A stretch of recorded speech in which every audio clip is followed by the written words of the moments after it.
that are vying for the same seat. No, Stanley, you don't. Okay, never mind. Stanley does not speak Cantonese. I was wrong.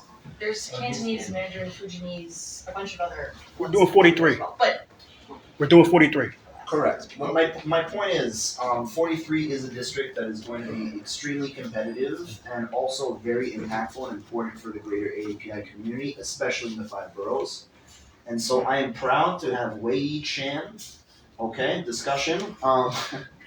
Wei Yi Chan, Susan Zhuang, and Stanley Ang here to speak. Wei Yi will be joining via Zoom. We have Stanley and Susan Zhuang here in person. Is everybody ready on Zoom? Wei Yi is here on Zoom, yes, Okay. but let's do the in-person first. Right. Okay. Just tell her to be ready to get on. Okay, beautiful. So I would like to start with introductions. We're gonna have 4 minutes for introductions, and I'd like to bring up Stanley Ang first. Come on up. The camera's open? Yep, camera's right there. Cameras, You know, there's you one. just stand right I'm there. sorry. I figured I was hungry. It's Okay, okay. that. Caught you off guard. It's all Yes, because I picked up the number 3. right. No, you see that's the switch up. You know, it's a little bit of a. We're not going by the order of the actual round. All right, so you got 4 minutes to introduce yourself, then we'll switch to Yep, questions. That's the camera right there, yeah. Hello, everybody. Thank you for having me here. I think the first thing to do is to introduce myself and start at the beginning, like everybody else was doing. This is the first time I've gotten 4 minutes to talk about myself and my platform and everything. To give you an idea, I was born and raised in Manhattan, Chinatown, and my education stems from going to Brooklyn Tech, which I'm really proud of, and I have both my undergrad and my master's degree from Baruch College. Okay, so I am a product of the New York City public school system and the public colleges. Now, my family, my kids, have all been educated in South Brooklyn District 20 for K to 8, and my kids have also attended a specialized high school. So this is my education background. Now, the question comes up, why am I running? Okay, I am running because I am a lifelong, I should say lifelong, but I've been living in South Brooklyn for more than 30 years.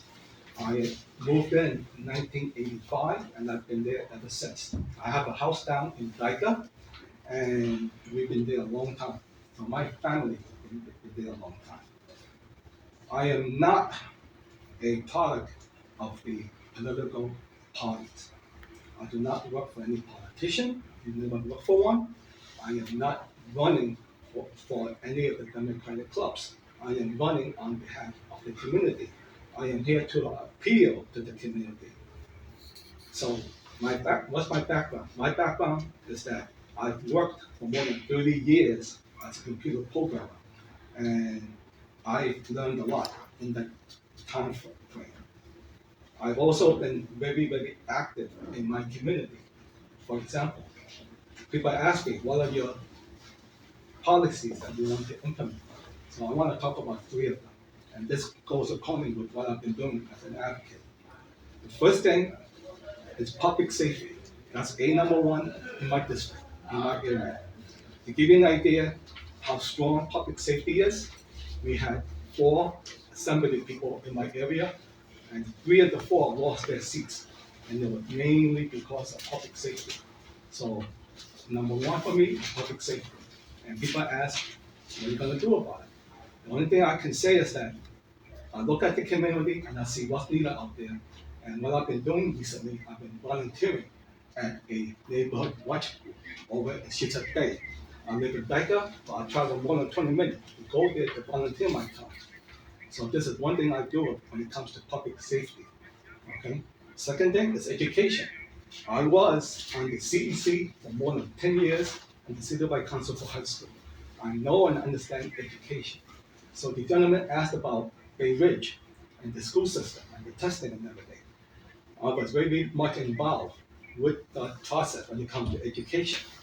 Okay, to give you an idea, my district, District 20, on the public school side, happens to be one of the highest performing in all of Brooklyn. And my district sends more than 500 kids to the specialized high school each and every year. And this is how strong the district is. There's 5,000 seats. We take up 10% from one district alone, okay? Because this is how strong our district is. So I know and understand education. My 3 kids went to school there. And when they went, my oldest was gen ed, my second kid was special ed, and my last one was gifted and talented. So I know what it means to have the kids in the school system. I understand this. People come to me all the time asking me about this. The last part I want to talk. Wrap up the most. The last part I want to talk about is my third part of my platform, food availability. I spent more than 2 years dealing with volunteering at the food pantry and food banks throughout New York City. I've gone to Manhattan Lower East Side, Washington Heights, and back at my own district. So it's all on my Facebook page because I'm welcome to look at it. Now at this point, I'm going to take any question you guys have. Yes. Now we can Beautiful. We'll start with questions. I think man. I can answer everything. No, we're good. I had no questions at all, man. Oh, No man. questions. I'll throw in a question in. No problem. Mike. All right. So, so far, so this is more regarding the and Eric Adams' proposed executive budget. What are your initial thoughts, and like, are you like leaning favor and oppose, or are any part that you particularly like or dislike? Based on the preliminary numbers I've seen, okay, the only thing is that I really wish there was probably more funding for the education side, okay, because I happen to be education person throughout most of my life, my advocacy life. I see a problem when it comes with the pandemic. A lot of kids were not properly taught. So kids that came in during the pandemic was taught by Zoom in kindergarten. And I see them in first and second grade now, and they seem to be having a behavior problem based on what we see with these kids. So this is coming from me as the education parent side. So this is, I really wish there was more funding for them and more of an emphasis. Because these kids, when they get older, they're going to be a target in the system because they don't know how to behave, talk, or do the work. They should have additional resources, maybe, right? Like those specifically, the time that you missed, like you should be investing in them even more. Right? Any other questions? Sure. Same thing, just can you give a yes or no? Will you have voted for Eric Adams' budget? You mean right now or The one that got passed. the one today? No. No, the one. The one Yeah. that they just passed like a month or so ago. That increased costs and decreased school Yeah, he cut funding for education. You talking about last year? and libraries. Last Yeah. year? Yeah. Okay, in hindsight, I would have to think about that, okay, because like I said, I wasn't that heavily looking at it. But the thing is that he should have added more money, okay? You know, that it caused a problem up and down the whole chain for everybody, I know that. But the thing is that, you know, I think in hindsight, I don't know, okay? I'm sorry. Sure. I got a question. Go ahead. Shoot. Mike. So you mentioned that inflation and rising costs is like a big issue, but what would you do if you became city councilor, like to tackle those types of issues? For my district, okay, I'm sorry. For my district, I got put down over there. So for the past 2 years, I've been dealing with food banks and food pantries. And one thing I learned how and where to find food. So whenever possible, I try to find food and I bring it into my district and give it out to people.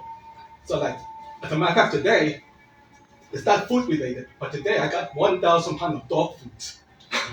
I can show you the pictures. You know, so I can get food, I can get supplies for the district.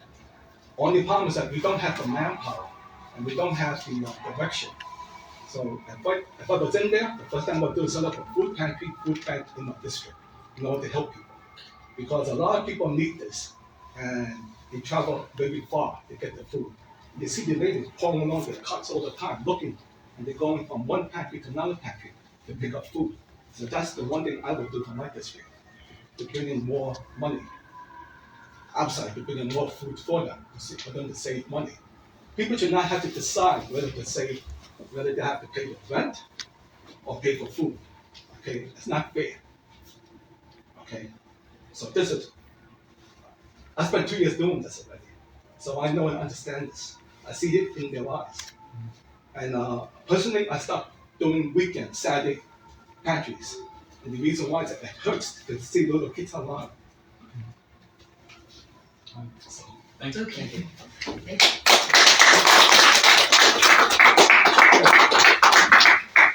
you very much, Stanley. Right on time, okay. Alrighty. And next we have Susan Zhuang. Thank you everyone, and thank you all the new LEAF members. I'm not first time here, I'm second time here. So thank you guys, give me the opportunity. My name is Susan Zhuang. I'm running in 43rd City Council District. And it's a newly drawn district, and the majority is Asian. And it's a new district. Yes, it's new, but it's not new to me. I have been served 5,000 to 6,000 people every year in our office. I work for Assemblyman William Colton from 2014, and then I have been helped a lot of people in the district. So I know what the district people need, what's the issues there. That's one of the reasons I want to run for city council, because their voice needs to be heard. A lot of seniors come to the office, fill out forms because they don't speak the language. We need language support from all the agencies. A lot of new immigrants, they don't have the legal support. They don't speak the language and they cannot afford for paying a lawyer to the service. We have a legal service in the office to help them. And also for parents, they don't know how to apply school, where to put their kids, how to transfer the kids from this school to that school. I know what they need to do to help them. And also for me, I'm a mother of 2 young kids. I understand how important education is. And if I get elected, I definitely want to put more funding for education, because that's the key for our future generation. And if we and also it's related to the public safety issue. Yes, the public safety, we need to invest in police departments, make sure they do their job, and also we want to make sure our kids have things to do in the summer, in the after school. So we need to create more summer program and after school program to make sure the kids go there, not hanging out in the street, have nothing to do, and then doing something stupid. And make our police officers busy. And also for our neighborhoods, for the campaign I'm running, I do have a lot of grassroots support. I'm the only candidate did not pay canvasser to campaign, and I got close to 3,000 signatures, and it's door-to-door signatures. I think probably the best in the Brooklyn, and also I have been worked for Assemblyman William Colton, and I have experience in public service, and also I think I'm the best person for the community because I live there. I know what happened there, and also know what people need there. And so welcome to give questions. Yeah, I'll go first. Can I go first? Yeah. All right. Hi, my name is Christopher Leon Johnson. I want to know what will you do if we endorse you for office? You know, because I know your opponent have a big advantage. She's endorsed by Andrew Gundar. She's endorsed by Justin Brandon. She's endorsed by the Bay Ridge Democrats. So what will you do to pick up on our momentum if we was to endorse you? If you guys endorse me, then I really appreciate that. Yeah. And also, I would love to have the grassroots support. Let's say you guys put the people working the election day. That's very important for me. And also, for me, I also if I get elected, and then we want to make sure the club gets stronger and more members, and also If you have club events, anything want me to do, I will come. All right. Thank you. Hi. I read over here about your affordable housing plans, and you mentioned something along the lines of basing affordability on the incomes of people and base affordability. Could you elaborate for us what that could look like or what we can do exactly? First, we have more than 10,000 units in nature building. It's empty there, and no one live there. Our city needs to invest first to fix them and make sure people are able to apply them and live there, make them occupied. And also a lot of private big buildings, big landlords, they have a lot of empty apartments. We want to make sure that's occupied also. And also for the district, in our district, for the third city council district, there are some lands there. Maybe we should put more affordable housing there. And also, when we put affordable housing, how do we smart use the space? And I don't want to see our community turn to high town either. So how do we smart use the space? And we need to definitely talk to the architecture and the city and the people in the community how to design the best plan for the community. That is things we need to do. And also, I'm actually the one come out against the homeless shelter in our district because I don't think that's a permanent solution. It's just a temporary patch up. You don't, if you need help homeless, it's just happening in the subway. We need to give them, if they have mental issue, mental support. If they need job training, we need to give job training. If they need housing, we need to put them in real house. Shelter, they cannot stay there in daytime. I personally visit shelter in Bronx. People live there. They said they don't want to live there, but they have no choice. City said you have to live there for 90 days before I transfer you to permanent housing.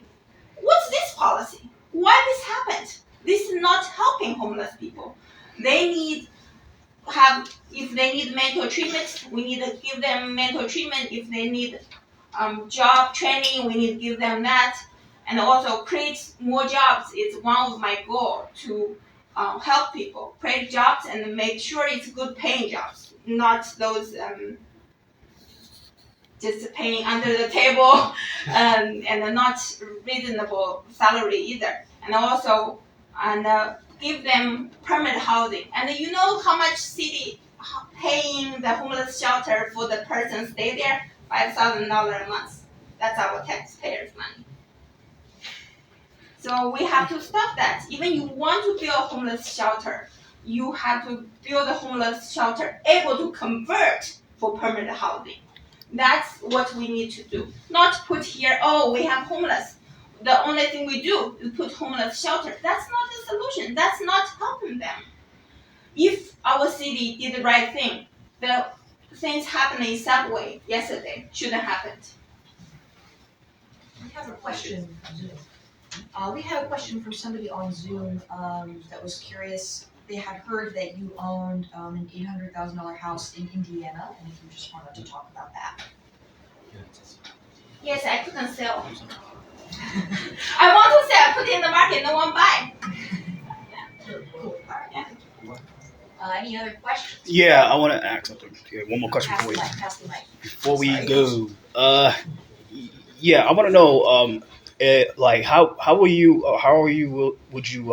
like do your campaign with the AstroTurf that one of your other opponents is currently doing right now, the prime candidate that is backed by Gundars and Brandon. So how are you going to do your campaign if we was endorse you? You know, because the candidate that's endorsed by Brandon and Gundars, it's more like AstroTurf. It's more like artificial. It's not grassroots at all. So we want to know, like, how are you doing this right now with your campaign versus her? Since you're two females and we want females being in political office. So we want to know what you're doing. Are you doing right now to go against your opponent that's backed by Gundars and Brandon, the AstroTurf candidate? You know, we want to know. That's a good question. She also gets support from Flushing also. Yeah. My support is from the neighborhood, from the people in the neighborhood. It's very different. I do have grassroots support, which is, So this is very different. You are running a local campaign. You get support. It's not local. You think that's effective? No.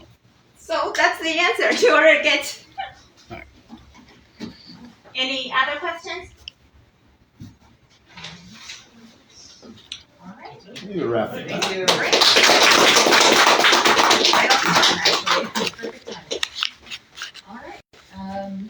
Now we will have Wendy. It may take me a moment to figure out the tack, just to make sure that it's up on the screen. So Julian, fill the time. All right, folks, I will gladly fill the time. I hope it's been entertaining so far for the folks on Zoom, those who have been messaging me, I hope that this has been very informative, both in District 19 and 43, whether you're in one of those districts or not. I know that a lot of people from 19 have definitely joined on, and some of you guys have stuck around, so thanks for sticking around. Next, we're going to have Wei Yi Shan coming up, who's also running for District 43. She unfortunately could not join us physically today, but she will be on Zoom for pretty much the same format. Hold on, Wei Yi, your audio's not on yet. Don't get excited. Yeah. We'll let you know. Okay. Oh, there we There you go. go. Oh, good, perfect. All right. I think that should work. Test. Test. No, one more it's time. not. It's not on. Audio's not on. Test again. Does? Nope. Oh, try one more. Oh, actually. No. Yeah. It did work for a second. Mild technical difficulties, folks. Try one more time. One more time. Hi, Hello. hi, can you hear me? I'm on the Zoom. Yes. Certainly are. Welcome to the Zoom. You made it. Alright, thank you. All right, we're gonna start with up to 4 minutes of introduction of yourself and what you're about and why you like, the club's endorsement. Sure. You go a little deeper than you did on the questionnaire, and then it'll be open questions from the audience for like 6 minutes. Sure. All right, and you're good to go. Start right now. Thank you for having me tonight. Sorry, I stuck at the event, couldn't heading to Manhattan. So my name is Wei Yi Chan. I'm running for the Council District 43, which you guys already explained. This is a newly created Asian district. I'm running because I believe every New Yorker deserves to live in a safe community with great school and seniors are protected, and of course our youth are empowered. I was born and raised in Hong Kong. I came here with one suitcase to pursue my American dreams. While studying at my grad school at Columbia University, I had seen firsthand how immigrants community was struggling and couldn't get any city resources because of language barriers. Therefore, I began to teach ESL class at a community center in Manhattan to immigrant folks. They mainly restaurant worker, laundromat worker. I want to ensure their rights won't be taken away and their dignity will be protected. And later, I began to teach the second generation, the children, so that the second generations can learn about their cultures and be able to communicate with their families. After graduating, I joined CPC, Chinese American Planning Council, the largest Asian American social service organization. I job that, I have for more than 10 plus years. I want to make sure that our community has access to the resources they need. So in 2018, I had the privilege to join Councilman Justin Brennan's office as the Director of Community Engagement to provide support services to the AAPI families as well as local nonprofit organizations. During the pandemic, I saw seniors being left out because of lack of technology and social services support. Therefore, I decided to join Home Press Community Services, a nonprofit organization that provides extensive senior services. I'm the executive director of this organization. So I want to ensure our seniors have the resources they deserve. So from serving as a bilingual teacher, a CCBA to New York Chinese School, as a nonprofit executive from CPC to Home Press Community Services, and also 3 years as a staffer at City Council. This 27 years in the community and public services, I put all my effort into serving and delivering and helping the community, from children, youth, senior, immigrant community, and special needs families. I ensure our children in the community, they have a place to go during the after school hours. I ensure our youth, they have opportunity to empower themselves. I ensure our seniors, they have adequate services to support their well-being. I ensure our special needs family, they're being taken care of and they get the support services. I also ensure our community know where to get the resources. As a city council person, I'll fight for school, safety, and senior. And I want to bring home the resources that we deserve in Southern Brooklyn. Thank you. Awesome. Thank you so much. Thank you. Yeah, now we're gonna switch to questions and answers. Can I answer a question? Yes, so we have a question. I need a mic. Can you hold my mic, bro? Hold my mic for me. Oh, hi. My name is Christopher Leon Johnson. I want to know, what did you do when Justin Brand defunded the police in 2020? Everybody want to know about that, because this is a hot question in Bay Ridge, in the area about one of the people that endorsed you, Justin Brandon. He defunded the NYPD in 2020. So we want to know what's your response to that? What's your take on that? So, Council Member Brandon, has his, take on so-called defund, NYPD. That's his take. I'm running for my own campaign.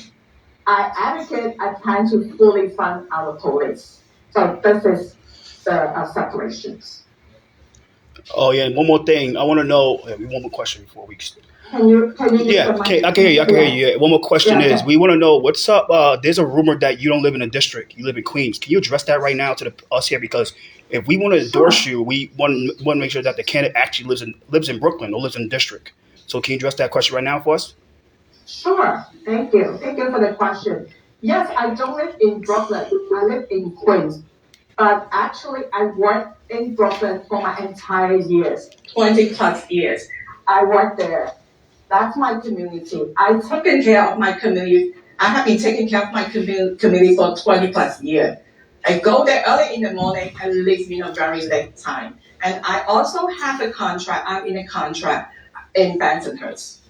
Thank you. Yeah, one more question. I want to know, can you address this rumor that you left Justice Brandon's office because that you didn't like constituent services? Can you address that? Oh yes, of course. As I said, that was during the pandemic period. I saw the first time that senior being left out. That's why I joined Home Press Community Services, because they provide extensive senior services in city level. So I want to join because not, as she said, don't like constituent services. We've been serving, constituents. Now I'm serving, constituents as well in my, community organization. I left, Councilman Brandon's office because I do want to serve, senior. I want them to live with their dignity. Because I saw it firsthand during the pandemic. I'm on the ground seeing all those seniors, they being left out. Lack of technology support. Not so, because at that time, social service organizations, they're being closed. No one can help them. So that's why, make me move, my move to senior services. Thank you. Thank you. I'm done. All right. Thank you, Chris, for some compelling questions. Now, anybody else? Any other audience questions? Alright. Well, yeah, I guess that's about it, huh? Alright, Well, alright, we got 2 more minutes if we want one more question. I mean, yeah, no, we have time for other Okay, questions. sure, yeah, I'll go for it. Yeah, Edison, go for it. Yeah. Alright, thanks everybody for being patient with us. Hi, I just wanted to know, obviously Mayor Adams, his goal over the executive budget in New York City has been quite unpopular for the past year or two now. What is your take on the new budget for New York City? Because he proposed 12 million kinds of senior services. I'm not for it. We're going to go down to Raleigh on next Thursday with a group called Live On. They're going to cut 7 million senior center. I'm totally not favor of it. That's my take. Thank you. Alright. Oh, we got one more.